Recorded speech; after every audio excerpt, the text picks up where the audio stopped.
Nobody has more respect for women than I do. Nobody. Hillary Clinton wants to abolish it, believe me. She wants to abolish our Second Amendment. I think they didn't deny it. I don't think anybody denied it. Other presidents did not call. They'd write letters, and some presidents didn't do anything. Many people have come out and said I'm right. You really do have to ask yourself, where does it stop? Hello and welcome to Fallacious Trump, the podcast where we use the insane ramblings of the presidential equivalent of gas station sushi to explain logical fallacies. I'm your host, Jim. And I'm your other host, Mark. A logical fallacy is an error in reasoning that results in bad or invalid arguments. The logical fallacy we're looking at this week is the argument from personal incredulity, also known as the argument by lack of imagination. Yeah, this one, we're kind of 29 episodes in now, and I think this is the actual hardest one so far to figure out when it's happening and when it isn't happening, because it's really close to completely reasonable behavior, which actually you should be doing. Because one of the things when you're thinking about critical thinking and when you're looking at whether something is plausible or realistic, or for example some alternative medicine, one of the first things you should think about is prior plausibility. Does it make sense? Yeah. So if someone says, you know, I can jump 60 feet into the air, it's reasonable to say that doesn't sound realistic. Yeah. Unless they're a flea blown up to human size. Yeah. So this kind of starting point of this is basically it's when people dismiss something because they personally don't believe it. Right. And usually it's clearest when they're doing that in the face of evidence. Like if they are just not accepting the evidence that's on the other side because they personally have trouble either sometimes understanding or just believing the evidence that there is. Or it might be motivated reasoning. It might be that they have a reason for wanting to believe the other side of the argument. Right. Because there is the fallacy, the argument from ignorance, which we did before, the arg from ig, which this sounds a bit like. The difference is that in that one, you're saying we don't know, therefore we can assume that I'm right in my opinion. Right. Yeah. Whereas this one is saying, yes, you're presenting evidence, but I don't believe that evidence. Right. I choose to believe what I believe, and that's that. And therefore I'm right. But it is nuanced, and it does stray into that territory, and it's important to try and figure that out sometimes when you're yourself just going, yeah, that doesn't sound realistic about something. How much of it is the motivated reasoning and how much of it is you actually addressing the possible evidence that's there and making a judgment based on what you can see. Right. And we'll come across that, I think, in some of the examples that we discuss. Yeah. So in our first example from Trump, this is in CPAC of 2017. In February of that year, the Washington Post had reported that Mike Flynn, the National Security Advisor, had discussed sanctions with Russian Ambassador Sergei Kislyak. And as evidence for their position, they cited 9 current and former White House officials as sources for this story. Trump personally found that incredulous and said this. I saw one story recently where they said 9 people have confirmed. There are no 9 people. I don't believe there was 1 or 2 people. 9 people. And I said, give me a break, because I know the people. I know who they talk to. There were no 9 people, but they say 9 people. And somebody reads it and they think, oh, 9 people, they have 9 sources. They make up sources. So he's basically just saying, they say there's 9 sources. I don't believe it. Yeah. I know all the people they would talk to, and there were only 2. Doesn't sound right to me, basically. Yeah. So, he just says, I don't believe there's 1 or 2 sources. Yeah. So, and then but just based on nothing. Yeah, no, that's right. He said they made up sources. Well, you just made that up, which is, and it is just a blank denial dressed up as some sort of knowledge. But whenever he says those kind of things, he doesn't. Did he say "I know" in there? But it's all about "I don't believe that," and he doesn't know it for a fact. Yeah, he wasn't committed to it. He was saying, "I don't believe that." Yeah, he said there are no 9 sources. He was strong on that, but he didn't claim to know it. He said, "I don't believe there are more than there are. I don't believe there's 1 or 2," and he said they made it up as if stating it as a fact. Yeah, he is very good at that, isn't he? using his own oracleness, the fact that he is the font of all knowledge and everything's got to go through him. If he hasn't seen it, it doesn't exist. It's that kind of... absolutely. It's where his kind of believe me thing comes from. It's just, I'll say something. Yeah. Just, you don't need to look into it. You don't need to think for yourself. Yeah. Just trust what I have to say. Yeah. It's his own, his own argument from authority, basically. Yes. So our second example from Trump is a more generic one. He says this kind of repeatedly again and again. I don't believe that any president has accomplished as much as this president in the first 6 or 7 months. I really don't believe it. So he doesn't believe that. Doesn't believe it. Yeah. Which president who's he pointing at when he says this president? Is he pointing at somebody? Is he pointing at Obama? No, that's this president. And the other thing is, he talks about himself in the third person, so he can stand outside of the situation and point back at it and say, "Oh well, I don't believe this." But, the fact that you don't believe it doesn't make it fact. That's, it's a complete meta thing, isn't it? Because he's talking about himself and his own presidency, and then he's stating, as if it's reality, his belief. You can believe anything. And this is one of those things that he said so many times it has been repeatedly debunked. People have said, okay, well, here are the things that other presidents have achieved in the first 100 days.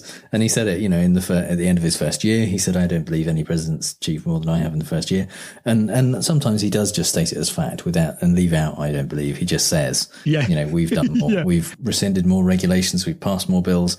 It's not true anytime he says it. No. But he keeps saying it. Yeah, I studied philosophy for a degree. Why don't you? Back in the day when we didn't have to pay for our education. And one of the things that we looked at was the philosophy of knowledge, so epistemology, and how do you move from belief to knowing? And there was a theory that said that knowledge is justified true belief. So you start off with a belief, and then you find that the thing that you believe in is true, and then you're justified in your belief because it's true. And then therefore that becomes knowledge. None of the things that he doesn't make that leap. You've got to make those kind of process. No, you've got to have those 3 bits. Otherwise it's just belief. It's, and he is incredulous at how marvelous he himself has been Trump has been in this presidency. Standing there looking at it agape, going, oh, I can't believe this. It's amazing. And it doesn't make it true. It's still your opinion. And now is the time, I think, for Mark's British politics corner. Okay, so yet again, it's Boris. The example we've got this is from an interview at the hustings for the leadership contest. So basically we're down to 2. He's one of them. So this is last week, June 28th. He was being interviewed in Exeter in the West Country about leadership. And in the same week, it transpired that some things were left out of the edits of the BBC Fly on the Wall documentary about Boris Johnson's tenure as the Foreign Secretary. And they did a series of programmes. I think there were like 3 or 4. They'll be on bbc.com or on iPlayer if you can go get them. And they left them out of the edits for fear of causing diplomatic incidents. So he was interviewed at this hustings, and the interviewer asked him this question. Did you really call the French turds? Well, I have no recollection of this this comment. But I noticed that it is it's not very well sourced, this story. But anyway, well, it seems to have come from the Foreign Office. What do you read into that? Bien je jamais, as we say in French. I think think, look, the serious question that perhaps underlying all this, and perhaps what everyone will want to know is... So several things in it. I think the what he's doing is he doesn't go as far as Trump and say, I don't believe that's the case. I simply don't believe it. In order to say, therefore, it doesn't exist. Because if he did say that, somebody at the BBC would just go, well, here are the rushes. There you are, saying it. Yeah. So he's kind of treading the narrow line between proof and denial by doing the equivalent of the incredulity thing by saying, well, I've got no recollection of it. Therefore, it's not in my head. I don't have it as a memory. Therefore, it doesn't exist. Therefore, it didn't happen. And he moves the incident, the insult, to become something out there, a bit like Trump points at his own presidency as something out there rather than going on in his head.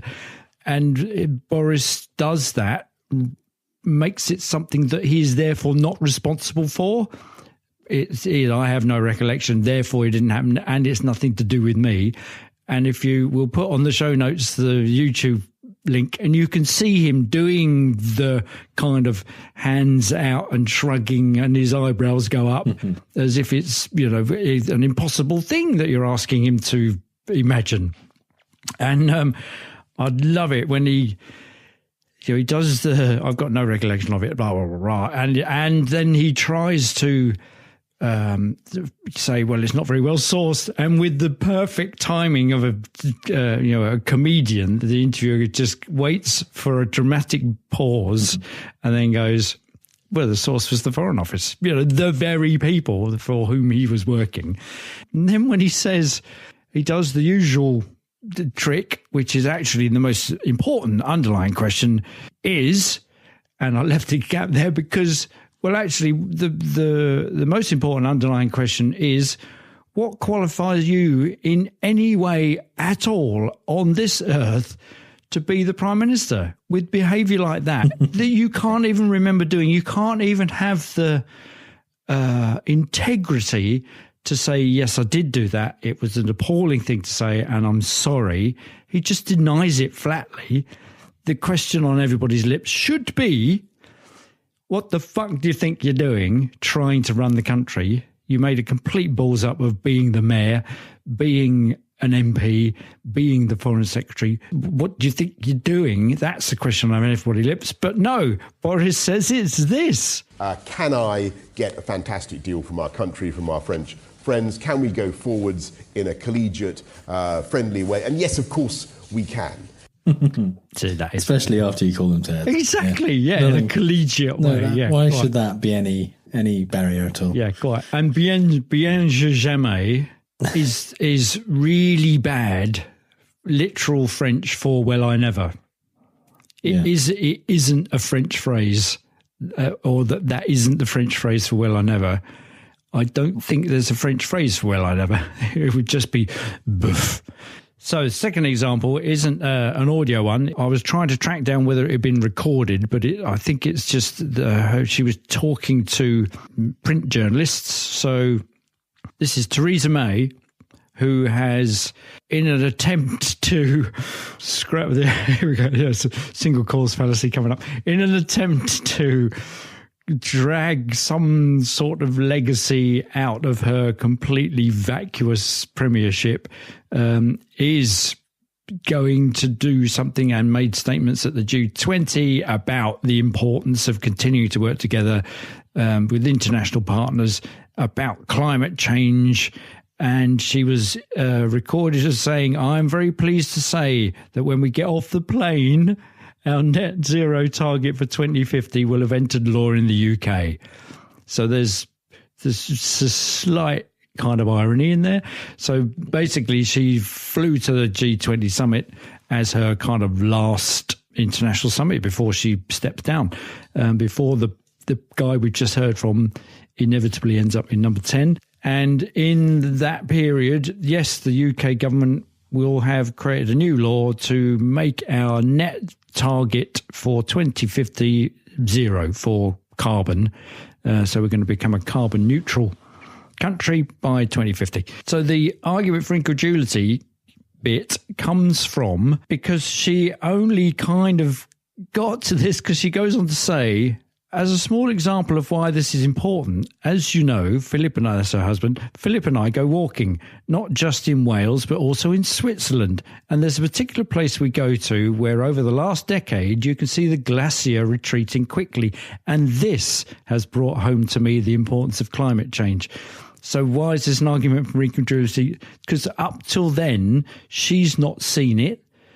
So she hasn't believed it. And therefore it's not existed. But as Prime Minister, for at least the last 3 years, she's had access to advice from all the leading climate scientists who've been telling her to do something. Greta Thunberg held up the traffic in London this spring, bunked off school from Sweden to do that. And David Attenborough has put out several TV series on the subject, all while she's been Prime Minister. And somehow she didn't believe it till now, because only now has she seen that over the last 10 years, the glaciers have got smaller. So she's known it for 10 years and still done nothing about it. And Professor Mark Maslin, in response to this interview from University College London, said, May has access to the best climate scientists in the world. Throughout her premiership, the UK has had a law mandating that we cut our emissions by 80% by 2050, and a committee that continually tells her how we can achieve this. But given all this, she's only just realised that climate change is a threat. Basically, too little, too late. I suspect it's a bit more complicated than that. But what the hell? That's the thing. She's suddenly had this moment of, oh, look at that. Isn't it amazing?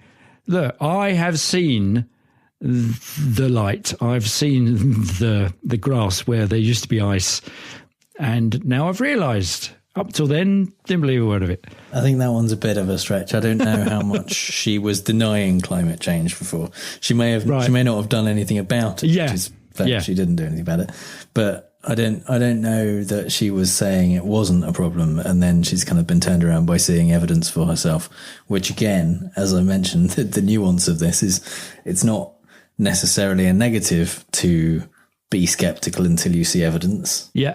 Although you're absolutely right, she had buckets and buckets of evidence kind of available to her. Yeah. And I don't know whether she was a climate change skeptic before, but she definitely didn't do enough about it. And it is weird that it's taken that kind of personal push. Yeah. And I think it was, for me, it was the incredulity bit kind of works it's the other way around, isn't it? It's kind of saying, well, I simply don't believe it. It's impossible to believe that stuff. Therefore, it doesn't exist. It's kind of the other way around where she's gone, oh, look, it's incredible. And why haven't I seen that before? Kind of thing. I suspect I'm putting words into her mouth, but I don't care. It's, it's not just a single cause. It is a bit more complicated than that, but it's funny.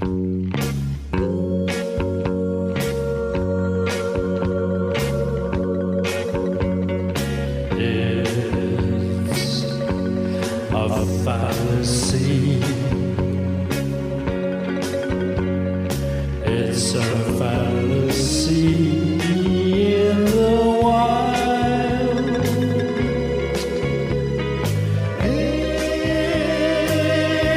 It's a fallacy.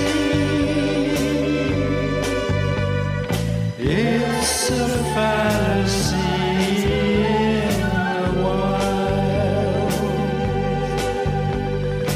It's a fallacy in the wild.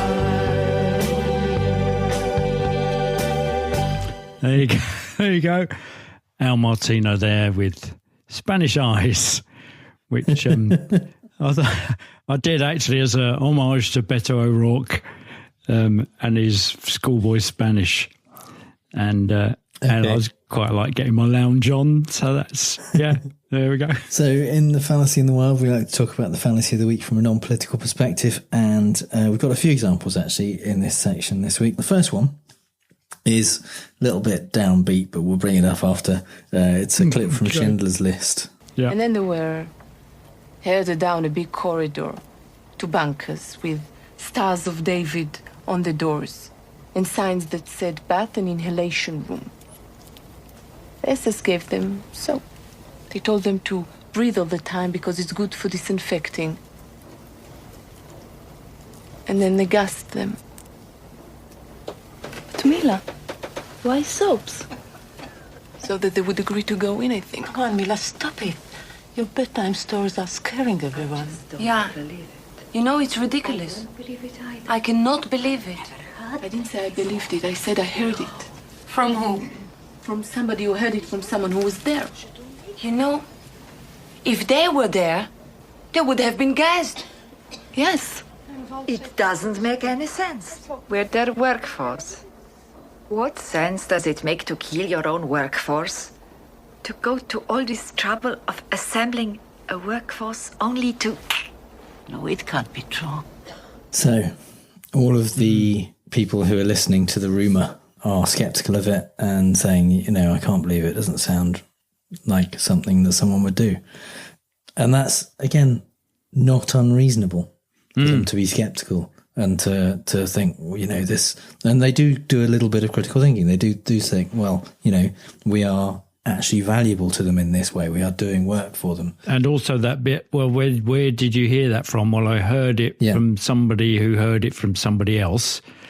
And well, if they were there, if they were able to tell you, then it didn't happen to them. Sure. Yeah. So yes, there's some reasonable thinking going on, and this is or was before the Holocaust, obviously, an unbelievable thing that would happen, and something that is difficult to accept that would go on. But yeah, the reason that they are disbelieving it is simply because they can't understand that would happen or believe that people would do that. Yeah. So essentially the evidence is perhaps not very strong that they're given. It's just a rumor. But their reason for disbelieving it is simply because they don't think it's real. They don't think it's realistic. So yeah, right. Yeah. Let's bring the mood up a bit. Yeah. And this is a clip from Starsky and Hutch. This was just a little kind of cold open of an episode that didn't actually feed into the rest of the episode. Hutch, it's right here in black and white. You don't really believe that crocodiles are responsible for killing more people every year than any other single cause, do you? Then why would they print it if it wasn't true? Doesn't make any sense. Well, a lot of things don't make sense. Like the two of you eating those butterfly bones. That doesn't make sense. That doesn't necessarily mean it isn't true. They're banana chips. Banana chips, butterfly bones. What's the difference? You're still eating them. Yeah, Starsky and Hutch. Fantastic. Haven't heard Starsky and Hutch since about 1975. That's brilliant. Starsky and Hutch is my absolute favourite programme. It was great. Yeah. It was absolutely great. And this obviously was a time when people eating health food was hilarious. Yeah, yeah. And this was a kind of running gag in Starsky and Hutch because Dave Starsky obviously is a junk food addict. Exactly, and Hutch was doing all the health into the stuff. Health food. Yeah. Butterfly bones. Yeah. Well, it must be contemporary with Woody Allen's Sleeper. Thereabouts, maybe a bit later. Thereabouts. Because there was a big gag about. Turned out that smoking is the most healthy thing, and health food stores are poisonous. So it was that whole thing there. Yeah, the scientists tell him all your friends are dead, and he says they can't be. They all ate organic rice. Yeah. The thing is here again. It is a little bit implausible that crocodiles are responsible for more deaths than all other causes. That is unrealistic. But Starsky has been reading it. He's it's been printed. It's in black and white. It's written down. And Hutch is simply saying, doesn't make sense. You don't believe that, do you? Can't believe it. So his objection is simply that it's unrealistic. And the thing is, again, not completely unfair. It is reasonable to decide whether you think that is plausible yourself. Yeah. But some things are counterintuitive. Some things don't sound realistic, and they turn out to be true. Yeah. So dismissing it like that without seeking more information or looking at the source and deciding whether it's a reasonable source or seeing if there's some kind of nuance that you hadn't thought about is fallacious. Exactly. Yeah. You need to go and justify the truth of your belief in order to turn it into knowledge. Yeah. And Starsky and Hutch is great. Yeah. So the next example is from a debate at Oxford University between mathematician and professor John Lennox and Richard Dawkins. Yay. Here we have this phenomenally sophisticated information processor, which is the cell. Am I really to believe that that information processing capacity simply came about by the laws of nature and random processes without a mind? Yes. Well, absolutely. I find that impossible to believe as a mathematician. I know you do. This is called the argument from personal incredulity. Yay! There it is. The man himself. Yeah. Yeah, and that's the thing is Dawkins is saying, yes, that is exactly what happens. And he can back it up with science and say this is exactly how it happens and why it happens. And John Lennox simply says, are you expecting me to believe this? I don't believe that. And Dawkins is like, yeah, I know you don't believe it. That doesn't mean it's not true. Yes, exactly. That is the perfect counter, isn't it? Because he says, well, that's just him. It's just him. Are you expecting me to believe that? That's just impossible. Well, I know that you think it's impossible. That's... You know, you could say that to Trump. Well, I know you believe that. Yeah, it's true that you believe that, but it doesn't make what you believe true. Yeah, like Starsky says, lots of things don't make sense. Doesn't mean they're not true. Exactly, like Huggy Bear's goldfish in his shoes.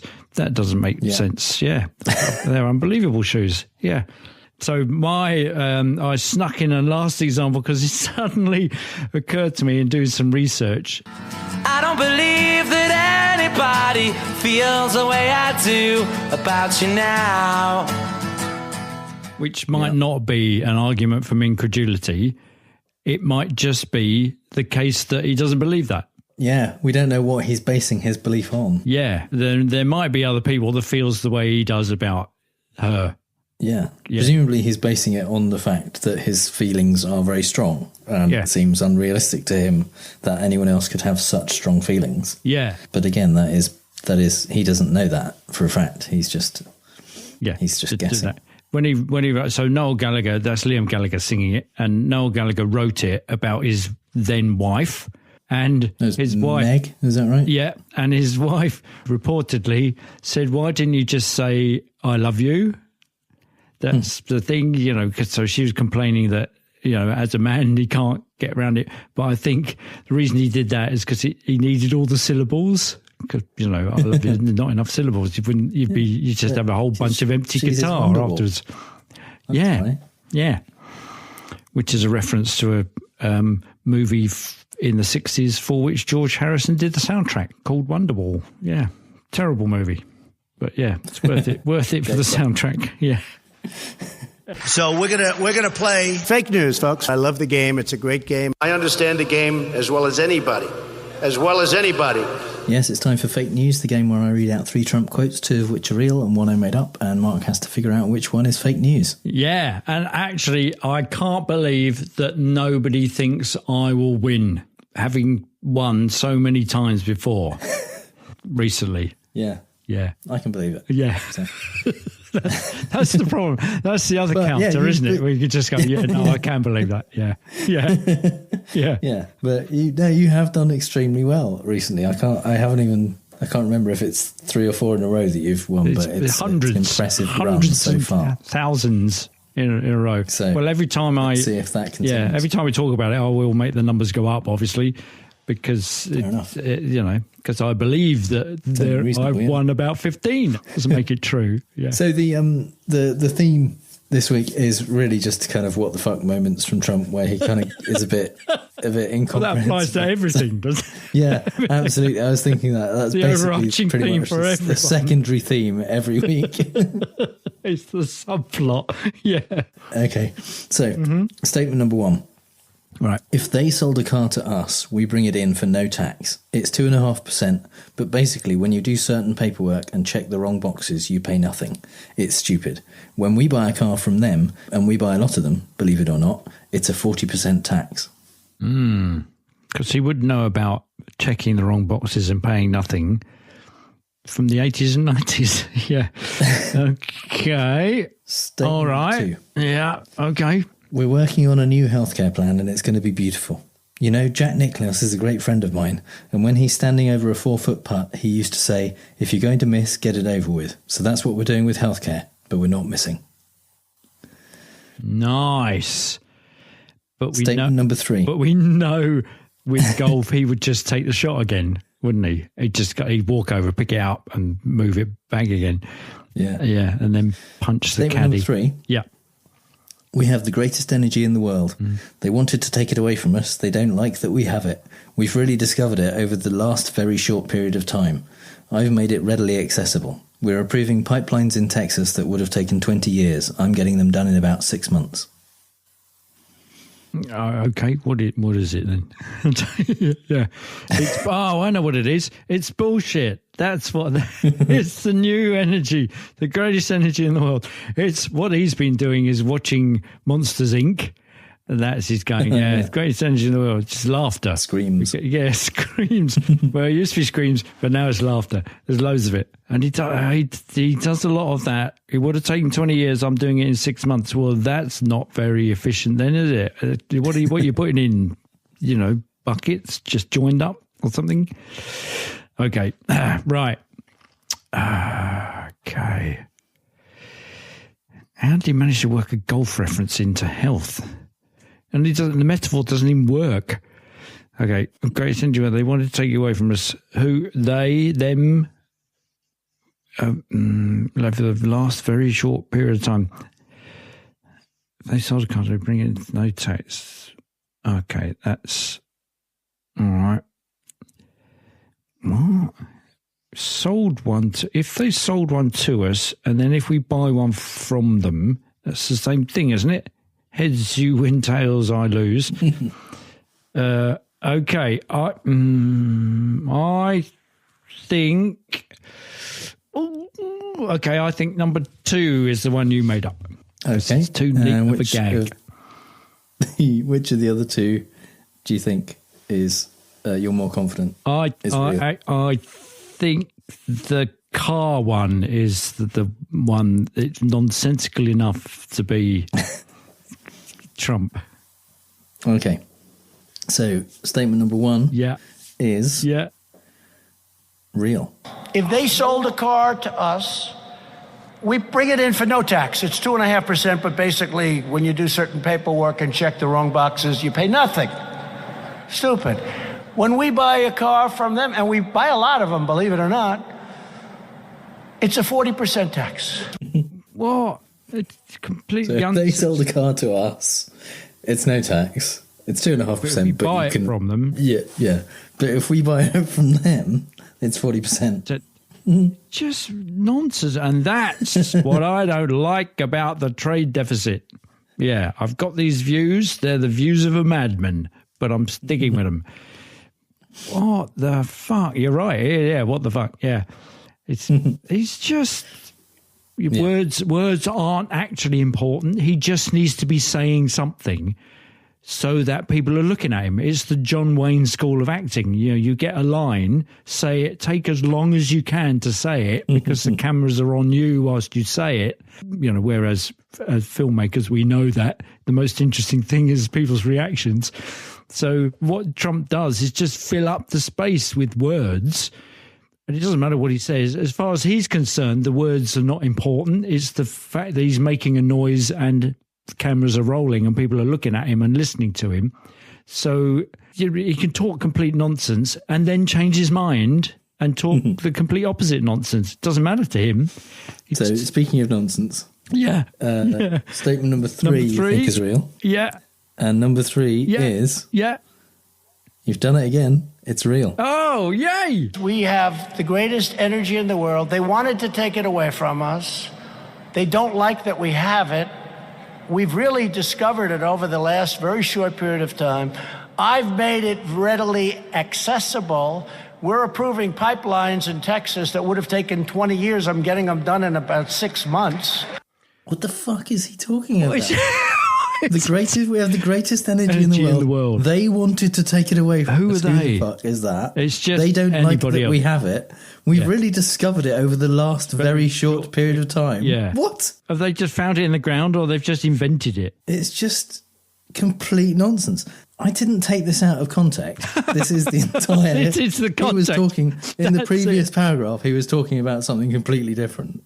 Wow. It's so weird.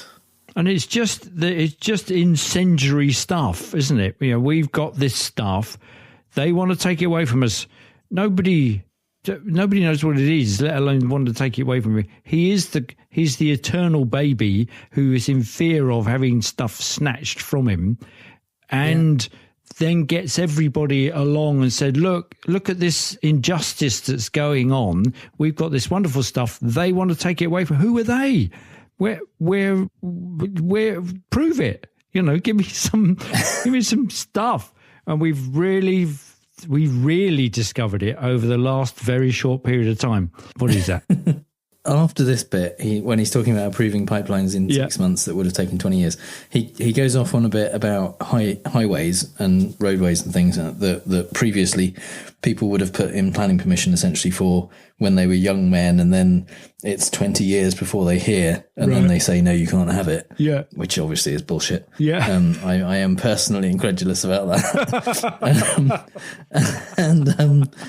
And he's saying about how, and this is where he does then bring in Jack Nicklaus out of context. No. But he doesn't use a quote from Nicklaus. He says that Nicklaus told him about another golfer called Chichi Rodriguez, who used to say, miss it quick. Again, I'm sure this isn't true. But the point was, you know, just get it over with, miss it. Get up there, bing. He says, bing, bing, bing. Get it. Get up there, do it. And that's what he's saying is his plan for highways, is that you may not get the planning permission. You may not get to do the highway. Yeah. But you'll know you're not allowed to do it quicker than you used to be allowed. You used to know. Yeah. And that's somehow better. Right. So right. If you're going to get the bad news, that's where sooner. The weird golf metaphor comes from. Right. But it's just but it wasn't anything to do with healthcare, and it wasn't Jack Nicklaus, and he wasn't saying that we're not missing with healthcare. It was just out of context, as if Jack Nicklaus was talking about highways. Yeah, it didn't make any more sense. No. So yeah. Hey. But that means that you are now 12 for 28. Which is, I think, 43%. Look at that. So that's the highest. It's an amazing run. It is amazing. I can't quite believe it. Yeah. No, I'm incredulous. In fact, it may not be real.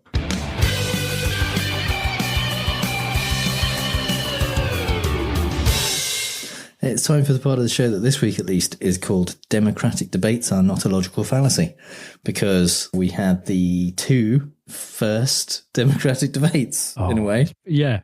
Oh, it's been such fun. Oh, yeah. It was brilliant. Yeah, so we had two nights because there's so many candidates. So many candidates. 20 candidates.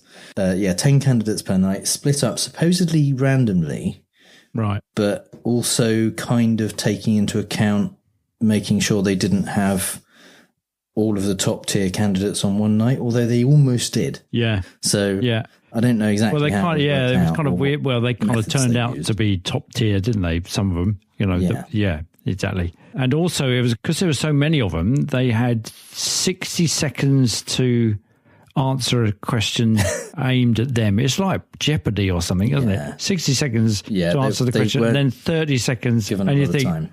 no, but even if they have 60 seconds each, and there's 10 of them, there's 10 minutes it's going to happen with questions, just answering questions rather than... And that's assuming they stuck to their time. Yeah.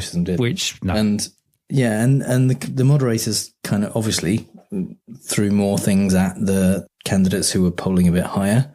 So some people didn't get to speak much at all. Yeah. And so in the first debate, first night was basically Elizabeth Warren and 9 other people. Yeah, exactly. Yeah. There's Beto, Cory Booker, Klobuchar, Julian Castro, Bill de Blasio, Tim Ryan, Tulsi Gabbard, Jay Inslee, and John Delaney. Yeah. Warren went in as the front runner. Weird, actually, how it worked out, because she didn't really get a chance to show how good she is at debates because no one challenged her at all. Even though she was kind of, you know, the gunfighter with the target on her back. None of the young upstarts went for her and tried to to actually debate her. You know, she did well. She didn't lose any of her support. She gave good answers and came out still on top by quite some way. Yeah. And in that first one, I think the probably biggest loser was Beto O'Rourke. Yeah, not least because of his pulling out his Spanish like early on. Yeah, what Spanish, was that? I don't know. It's difficult to know. In the UK, we don't have so much of a kind of second language thing going on. Yeah, basically everyone speaks English. I mean, if we had to say what the second language is in England, probably maybe French. I don't know. French is certainly what everyone learns in school. But it may be down but to there's not a huge population. proportion of French speakers. It could be Hindi by Polish population. Or, you know. Yeah. Don't know. Yeah. But there isn't a big contingent of second language speakers like there is in the US. You know, Spanish speakers are a large component of that population. So difficult for us as Brits to kind of figure out exactly whether that came across as useful, helpful, or kind of pandering to a I didn't kind of quite view it as that. My take on it was that he was kind of showing solidarity with the Mexican population, and particularly those that are being, you know, held in detention centres and what were described as concentration camps. You know, the fact that they're running concentration camps on the border. So I think in a way it was kind of showing solidarity with. I don't think they're watching. Yeah. So yeah, I don't know. But it's hard for us to say exactly kind of how that came across, but it seemed weird. Yeah, and it'd be also interesting to see if there was any, and also that it was fairly easy to understand what he was saying, which to my untrained Spanish ear would seem to indicate that it was fairly untrained Spanish. You know, well, I don't know, because he seemed, you know, grown up on the border basically. He speaks Spanish quite fluently. Probably not so much as Julian Castro, but certainly better than Cory Booker, whose accent was not good. No, it was a bit. But Booker's face when Beto started talking Spanish, it was clear. It was kind of a mixture of, oh shit, I was going to do that. That was my thing. Yeah. And he just kind of wasn't sure exactly what to do with it. But he did. No. He did break out his Spanish too, and not good. No. Didn't sound good to me. No. And actually, Castro didn't. No, not until right towards the end when he was actually, I think, responding to a question in Spanish. And he could just go, just step aside, fellas. Yeah. That's right. And in fact, Castro did very well. He challenged Beto on immigration stuff. Immigration is kind of Castro's pet subject, and he challenged Beto on why he didn't support. He didn't really explain what it was. He just said that, you know, this is something which a lot of people, basically most of the people on the stage, are against, and Beto has not voted to repeal it. Right. It was. I think he could have come across more explaining what that was, because it wasn't very clear. It felt just like a bit of a kind of thumbing the nose at. You go, we all went for it and you didn't. So, I mean, compared with when we talk about the second one, there was definitely a thing that was pointed out in detail that somebody had voted for. Yeah, absolutely. I mean, and it was, what it is basically it's the part of the law that makes crossing the border a criminal offence, a misdemeanor, versus a civil offence. Yeah. And Castro's argument was that if you repeal that, if you stop it being a criminal offence, then Trump and future presidents like Trump can't do the family separation thing because they don't have grounds to detain people in the same way. Yeah. Which is fair. It's reasonable. But I think there's probably quite a lot of people who still want borders that are strong enough and have some deterrent, and they wouldn't do it in the same way as Trump. They wouldn't do the child detention and family separation stuff. And I think there are other ways of dealing with that. You can legislate against those things without necessarily removing the law. But it was previously treated as a civil offence, even despite that part being in there. So, you go either way, really. But I think Beto did not have a good answer. He didn't argue back in a reasonable way and put his point across at all. He just came across as kind of not really having prepared properly. So so he kind of went down a lot in. Yeah, he came out the worst. Yeah. Of in the 538 polls that they did before and after, Beto was the only one who didn't pick up some followers. Basically, they had kind of, how many people think they're good. They're like approval ratings. There's a group of people who don't really have an opinion, and there's a group of people who disapprove. Beto was the only one in the first debate who didn't get an increase in approval rating. Oh yeah. He didn't go down massively, but some of the people who had no opinion on him previously then chose to disapprove instead. So he didn't do well. It's a very bad debate for him. I think he's probably just above the border for making it into the next two debates. He was the great hope, wasn't he?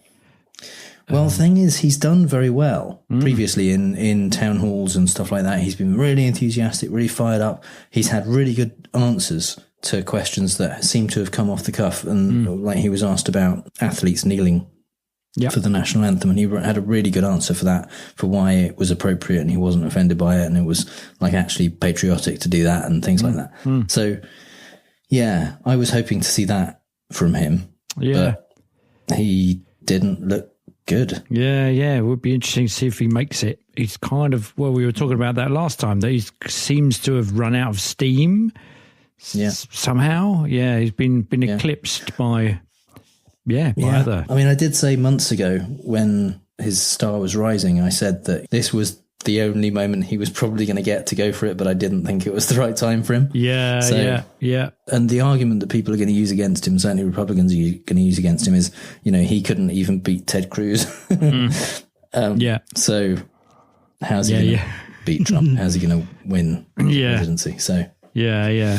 I mean, that's the thing, isn't it? If as candidates for the presidency, when they drop off the twig along the way, how are they viewed just back in their constituency doing their, town hall duties?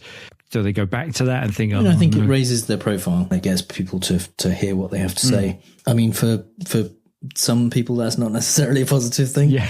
I think Tim Ryan did not do very well. John Delaney didn't do very well. He didn't they picked up approval, but they also picked up people lots of disapproval. So I think the only person again in the first debate whose disapproval rating didn't go up was Elizabeth Warren.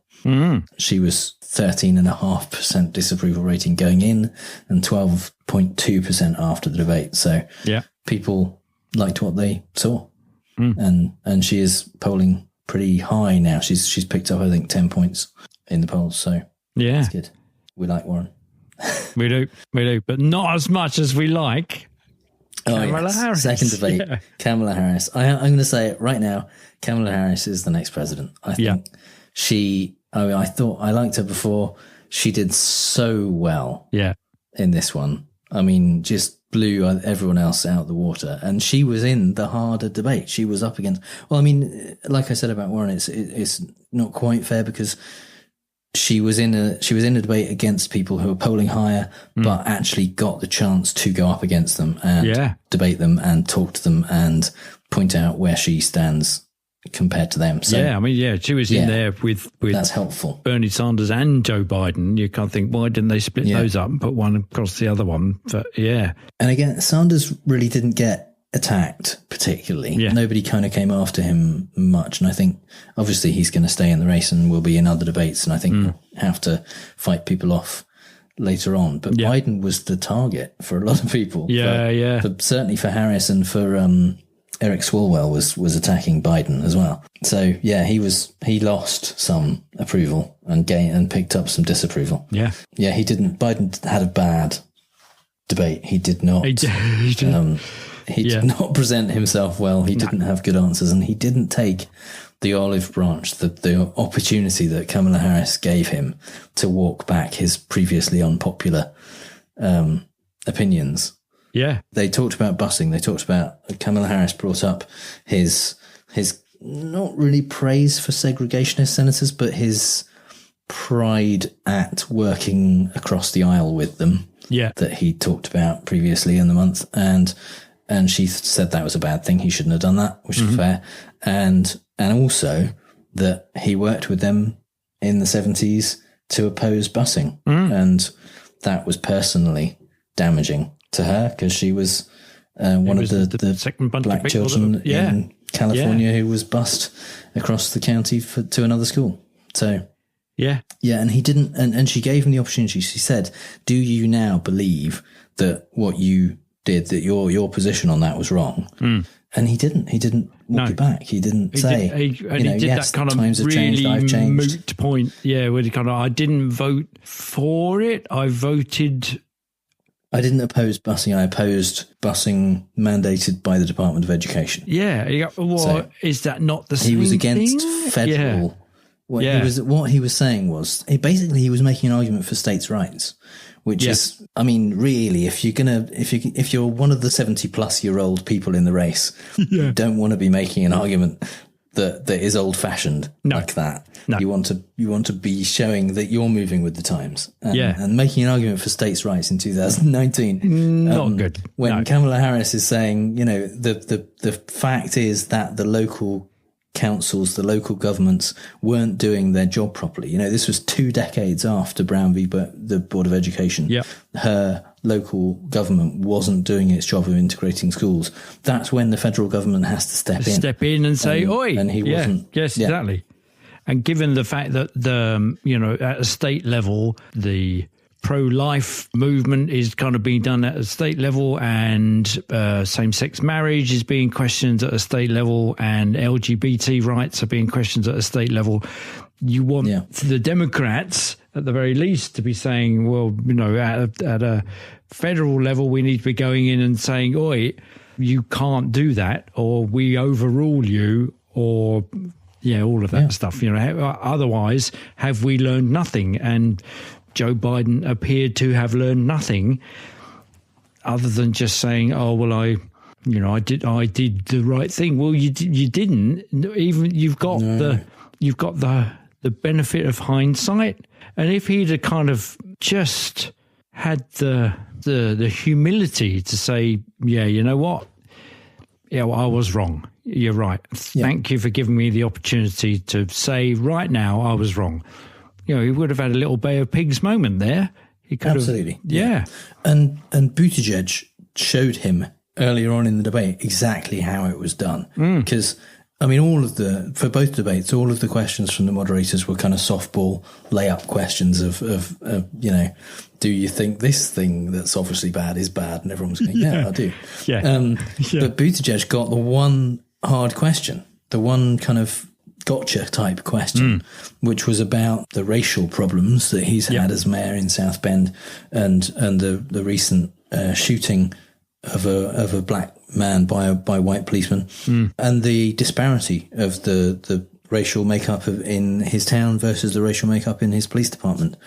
And he answered it brilliantly. He didn't defer it. He didn't make excuses. He said, "It's not good enough. I couldn't get it done. I can walk you through all the things that we did, but that doesn't solve the problem and it doesn't help. It didn't save this guy's life." And, I'm committed to working to try and improve that and to try and make sure that the police are racially diverse and are not feared by one part of the community more than another. Yeah. Props to him, to use the millennial phrase. You kind of go, you're watching him and you go, bloody hell, that's what that is a grown-up thing to do. It shows your vulnerability, and at the same time shows your courage in office. It says, I'm aware of my shortcomings, I'm aware of what we weren't able to do, and I am still working to fix that. And you believe him as a result of and it also shows how different he is from Trump. Because that's something you can never picture Trump ever saying is, this was something I wasn't able to do. It's not good enough. I haven't done it, No, he would just lie about having done it. better than any other president. Yeah, absolutely. Yeah. So, yeah, I mean, Pete Buttigieg had a great debate. I think he did really well. He came across every answer he gave was intelligent and thoughtful. He didn't prevaricate or equivocate. He just answered the questions, seemed honest, was very articulate. Yeah. Spoke Spanish briefly when he was he was greeted in Spanish. Well, exactly. Well, he's the new Beto O'Rourke. He was kind of what we wanted him to be. He's kind of he's taken his pinball crown from him, hasn't he? He's the new kid on the block. Yeah, he did well, but nobody did as well as Kamala Harris. The best moment for her was when she said, when the president of the United States puts her voice through this microphone, and you kind of go, nice. The microphone the president holds in her hand. That's it. Yeah. And you think, what? That is so good. Yeah. Actually, I got a picture of Hillary flash through my mind there. Yeah, thinking, absolutely. And raucous applause from the audience. Yeah. But yeah, she was totally in control. She was prepared. And I'm not surprised at all. You'll recall a few episodes ago I said I'm really looking forward to seeing Kamala and Warren in the debates because she was fierce in her questioning of Kavanaugh and William Barr, and I'm not surprised at all that she totally dominated this debate and just came across as completely in control, totally comfortable, and seemed to be the leader on the stage in this debate. And actually kind of was also the kind of parent in the room when they all kicked off at one point, and she said, the American people don't want a food fight, they want food on their table. And you go, what? I mean, even the calls to order were perfectly scripted and and everybody shut up. And Biden actually applauded her. Yeah. Point, It was so good. Yeah, so the one person who seemed completely out of place was Marianne Williamson, who I don't know what she was doing there. I don't think she knew what she was doing there. No. It was quite bizarre. And I mean, it was just, I can't really explain what was going on with her. But weirdly, on the 538 page, her approval went up, and so did the disapproval. Yeah. So at least people kind of know who she is now. I guess that's the thing. I go, I mean, she's not a politician, so she had no kind of she had no following in that respect. No one had ever voted for her before. She's a self-help author. And she's into crystals and stuff, and she's advised Oprah on things. Yeah, and it showed. Death, that is. Yeah. When they were asked who would be their first call, when they became president, she said all of Europe first of all, all of it, and then she said that she would call Jacinda Ardern, the Prime Minister of New Zealand, to basically challenge her to a competition to see who could be the best for their children, because Jacinda Ardern has said that she wants New Zealand to be the best place for children to grow up, and Marianne Williamson was basically saying, no, we want America to be the best place, so we'll fight you for that. That's weird. Yeah, that's going to be a very expensive call and a complete waste of money. Yeah. Wow. Joe Biden said the first thing he would do when he became president was make sure that they beat Donald Trump, which seems after the horses bolted kind of thing. Exactly, yeah. No, I think he actually meant go round his house and smack him with something large and wooden. Yeah. Mike Pence, yeah.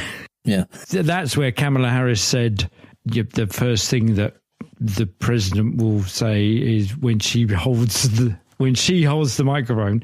Yeah. Yeah. It's great. It's great. It's just, no wonder you say, well, there you go. There's the president right there. There she is.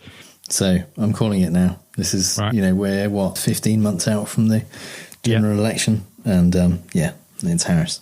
That's it. Done. So we'll go through the rest of the rigmarole and the charade, but we all know that it'll be her. And finally, some things we really don't have time to talk about. While presenting an Iraq War veteran with the Medal of Honor, Trump had a wardrobe malfunction. Fortunately, it wasn't the kind where we accidentally see him naked, but rather The kind where he says this. Then a third assailant burst out of a wardrobe, wearing a wardrobe, and opened fire. Wearing a wardrobe. Yeah. Does he know what a wardrobe is? Is he picturing some kind of wood-clad assassin, or is it more like that scene in Friends where Joey wears all of Chandler's clothes?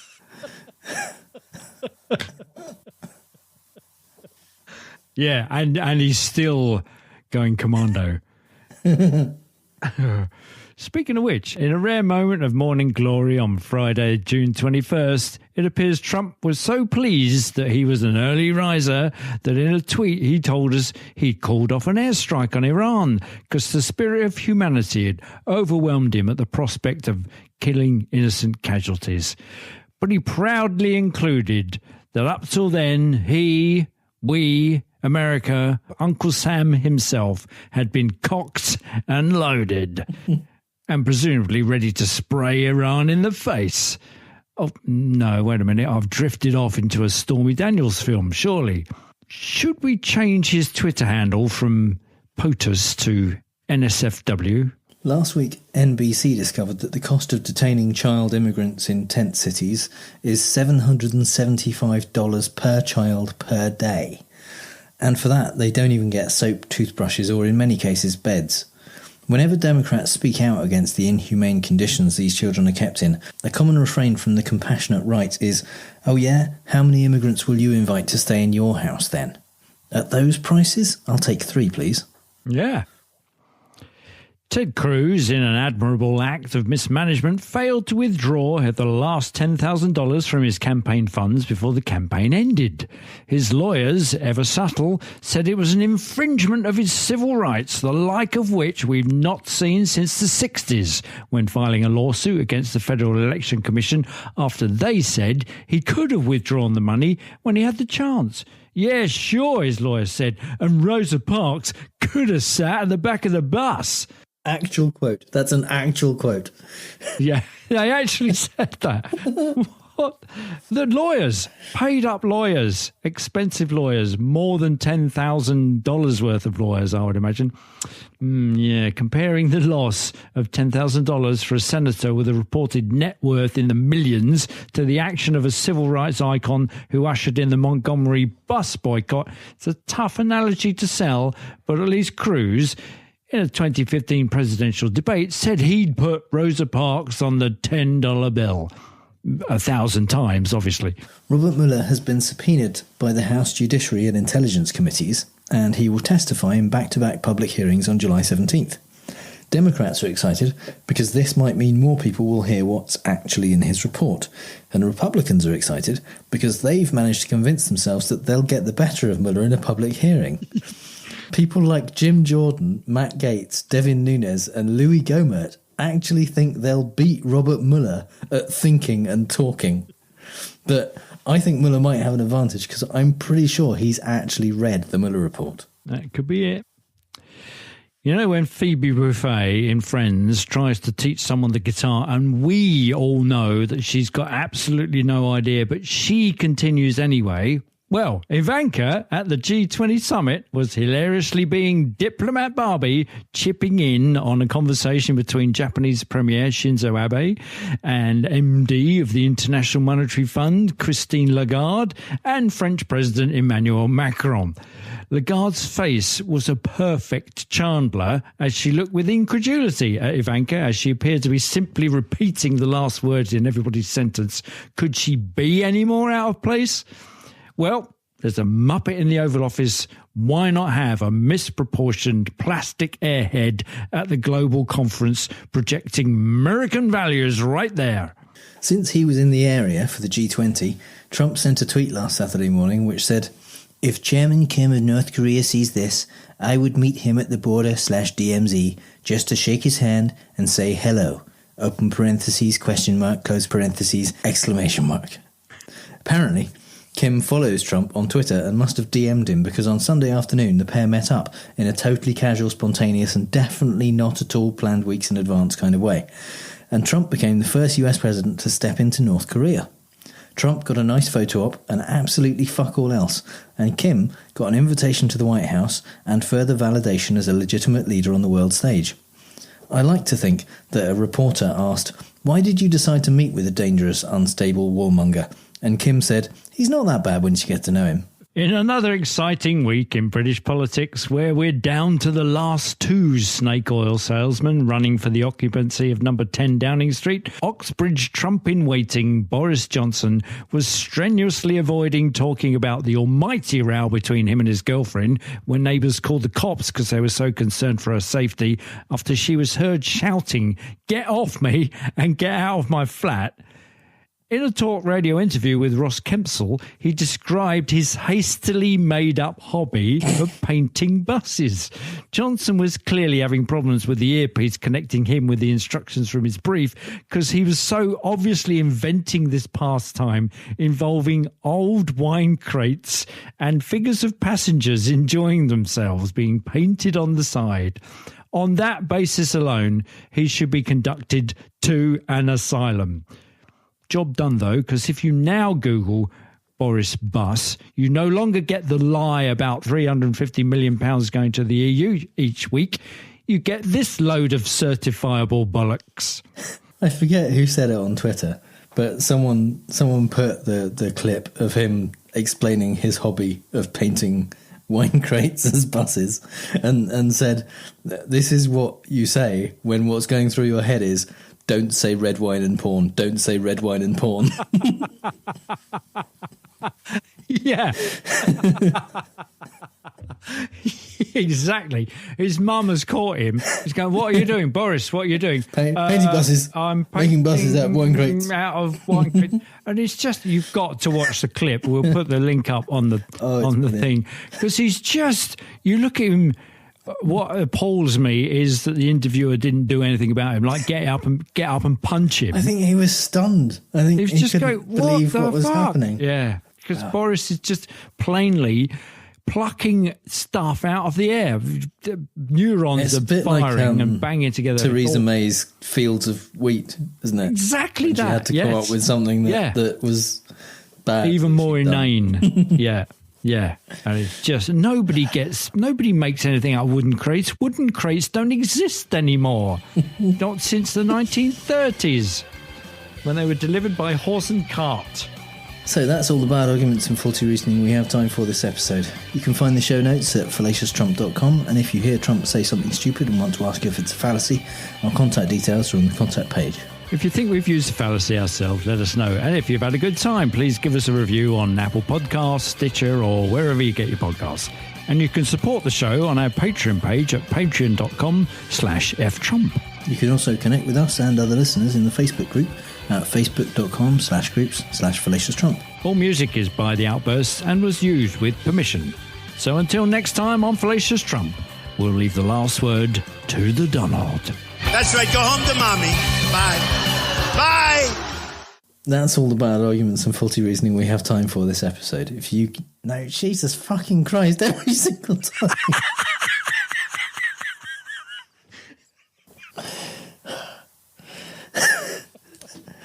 What is it about that sentence? I think you should put the emphasis on the can. That might get you through. Oh God. Okay. Take a run up. Take another go at that. Oh God, I've gone now. Okay. If you think we've used a fallacy ourselves, let us know. And if you've got a good time. There's so many ifs in this